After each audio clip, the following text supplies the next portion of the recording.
fans, you are back at Comic Book Corner 2.0, and we're getting ready to do another comic book review.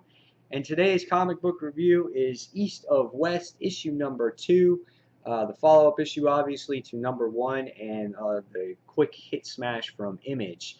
And this review is dedicated to the Hulk's Big Toe. He is the one that has actually requested for me to do this review. And there you go, buddy. Here is your review, and I hope you enjoy it. And I hope all of you do too. So, East of West, issue number 2. What does it have to offer? A lot of people love that first issue. Will people like this second one? Well, the cover is pretty much that similar style with a couple, colors. The last one had like a green and I guess turquoise color. This one has an orange color, and pretty interesting. Jonathan Hickman is the writer, and the artist is done by Nick Dragotta. And his art style is really really interesting. It's like this futuristic type of art and drawings and really cool buildings and structures. His people are kind of tall and lengthy, with kind of like a sketchy feel to it. But it kind of fits the book, which I truly like. Again, my biggest draw to this book is for the art is, again, the way they draw these buildings. This is the White Tower, which is supposedly the White House that represents this world. And there's this other building here. There's this structure right here, which is the main building where all the leaders meet, which is called the Armstents. And then there's one other building that's called the Black Towers, which is really cool as well. So for me, I love the structures in the universe that is created in this book. So very imaginative, very good. This issue has to deal with the president. The president actually was killed by the Horsemen in the last particular issue. And our horsemen are selecting a new president. It's like they're the ones that select a new president because their objective is to end the world. And I guess they have to have the right president to do that. So you see it. You see it go down the line. You see the vice president. He's not worthy of the job. So boom, decapitation happens. And you're like, dude, that's freaking crazy. And then it goes to the Speaker of the House. Dead. She's killed. Then you go to the Secretary of War, Dana Swearing. Boom. She's dead. Then you go to some other politician, the Secretary of State. Damn, he's decapitated. They keep going down the line. I'm like, dude, there's not going to be any politicians left, Secretary of Treasurer, Tad Johnson. Lost his life.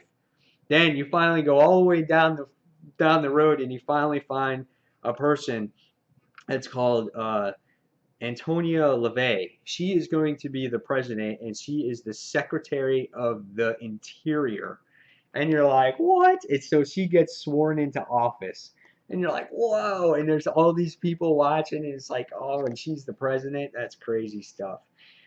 So the next thing you go into the Golden Bridge, and you just see our other characters like Death, and I forgot these two actual names that work with him, and they're hunting down these people that I guess all of these leaders that betrayed him because they looked for him or tried to find him in the past and used him, and they kind of just, I guess, got rid of him or whatnot.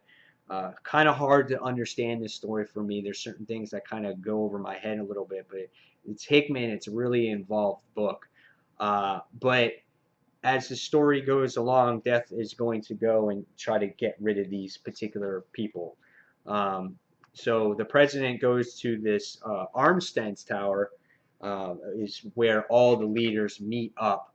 And we get introduced to every one of the characters that are the leaders and that have to do with this group. The main particular person that has to do with this issue is his name is Andrew Archibald Chamberlain, and he's the chief of staff of the Black Towers. And again, they all work together. I guess they're trying to end the world. And as we see a whole bunch of dialogue and a bunch of talking and things like that, you see the Black Tower, like I showed earlier, and Death shows up on his desktop, waiting to 86 him. Okay, after a long discussion, after lots of dialogue, you have to read the book to really get a grasp of it. You find out that these two are going to partner up, and in that bargaining chip of him being alive, which is this gentleman here, which is him being alive, is he's going to find Death's wife, which is still alive. And her name is, I'm not sure. It says Chalice of Chalices, but I'm not sure what her actual name is. But it is Death's wife. So it looks like she's going to be put into play. Uh, very, very interesting book. Very creative. And if you want something different to truly read, East of West is where it's at. Jonathan Hickman does a really good job with it. I'm going to read it again. I've already read some panels again because there's just lots to read, but it's a great story and a great universe to follow.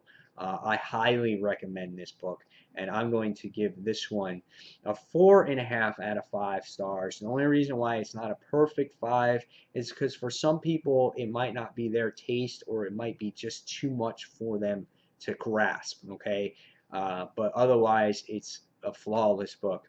Very well done. So, guys, tell me what you think of East of West. Tell me if you're interested in picking it up. Tell me who your favorite character is. Tell me anything about it that you want to tell me because I'm interested to find out. And Hulk Big Toe, buddy, I hope you enjoyed this review. And everyone else out there, I hope you enjoyed it as well. So until the next comic book review, this is Mike Spider Slayer signing off. And guys, thank you for watching 2.0. I'll see you real soon. Bye.